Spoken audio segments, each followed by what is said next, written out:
In the parlance of the day, he was the Sahib Quran, the universal ruler, the master of an auspicious conjunction, whose coming has been foretold, whose identity is confirmed astrologically. His name was Suleiman, after Solomon, the wise king of the Old Testament. The Ottoman Empire would reach its apex under Suleiman's reign. Suleiman was extremely well educated. He was trained to the Sultanate from the day he was born.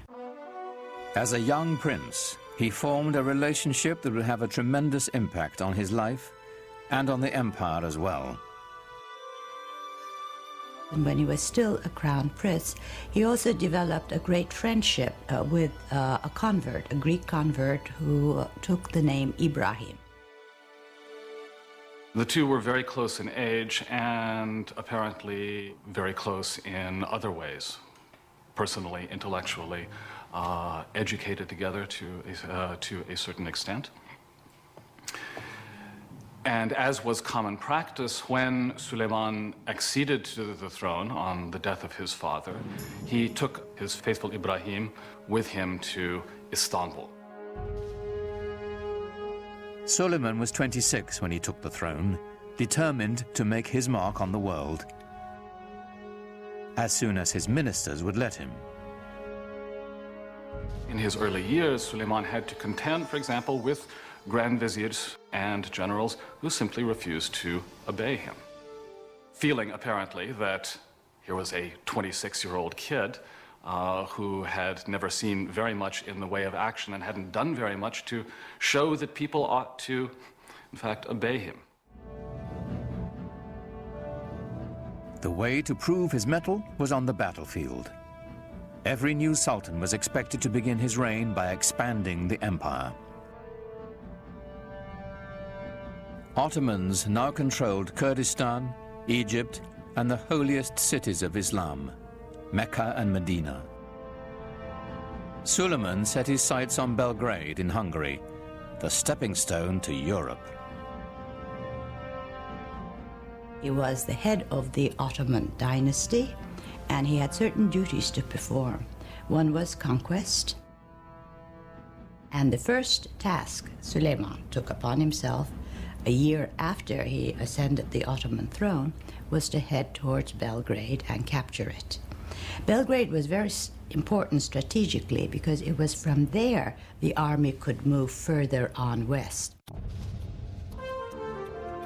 A year later, he turned his ambitions on the island of Rhodes. The tiny island was a troublesome outpost of Christianity in an otherwise Ottoman sea. It was also a haven for pirates, preying on Muslim trade ships.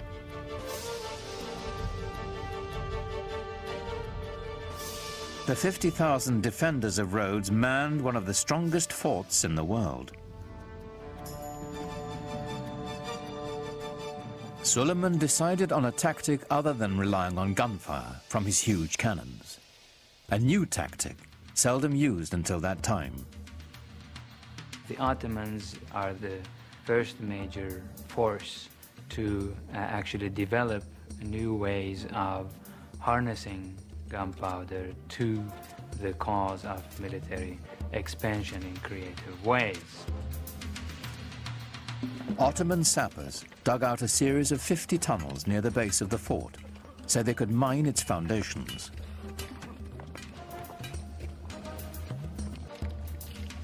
Performing this dangerous work were expendable Christian conscripts from the Balkans.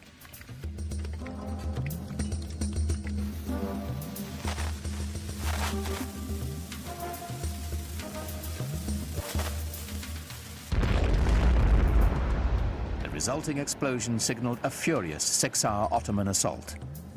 But the Turks were beaten back. Then, after 145 days of siege, the exhausted Christian defenders finally negotiated a truce. The Ottomans had won.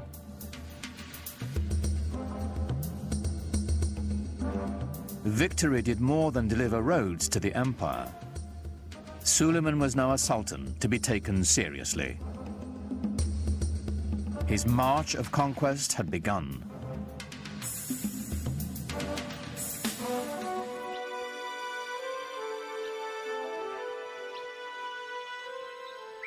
Europe grew to fear the name of Suleiman.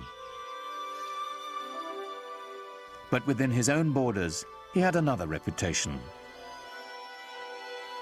Islamic history remembers him as Kunan, the lawgiver. Ottomans were really bureaucrats in full sense of the word. They kept every single record, and in order to control the different peoples who participated in the world of the Ottomans, they had to have very carefully sorted out legal systems. Under Suleiman, a single legal system was defined for the sprawling empire. His laws would later become the basis of constitutions for several other nations. Well, Suleiman was the supreme monarch of the area. He was the center of the world.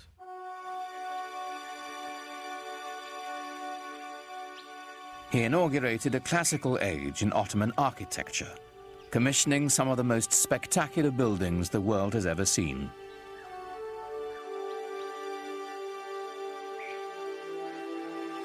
Suleiman was in a unique position of wealth and of consolidation, and he focused his attention on developing monumental architecture to commemorate his great dynasty and himself. Great religious architecture can really give people a sense of what is at the heart of the faith. Grandeur and majesty are the things that come to mind when Muslims think about God. A building that is grand and majestic can immediately remind people of the glory of God. Suleiman's chief architect, Sinon, was a man whose vision perfectly complemented the empire builder. Sinon perfected the signature structure of Islam, the domed mosque. His career spanned half a century and produced well over 300 buildings, including the refurbishment of one of the most important monuments in Islam, the Dome of the Rock in Jerusalem. But for the Sultan, of course, he built his masterpiece, the Süleymaniye Mosque in Istanbul. It is truly befitting Sinan, who's called the Great Master. These buildings were horrendously expensive, huge things that took many, many years to build, and a great deal of architectural talent and engineering skill and engineering experience. When they built a mosque like the Süleymaniye, they were doing it to say, yeah, I've got the power, I've got the money, I am the Sultan, I'm the King of Kings. But at the same time, there was also tremendous spiritual value in these things. The symbolism is not only that of empire, but of faith. In the spirit of Muhammad's teaching, the Great Mosque was a center of social services, complete with a hospital, school, and library. At its inauguration, it's said Suleiman gazed at it with awe and exclaimed, "O Solomon, I have surpassed thee."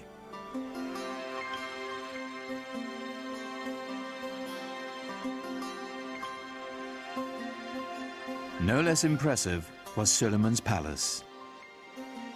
Topkapi was both the seat of government and his private dwelling. Suleiman was also a great patron of the arts. And since the empire was very rich, the best artisans were there. So everything started flourishing. The architecture or the arts of his period show the first golden age of the Ottoman world.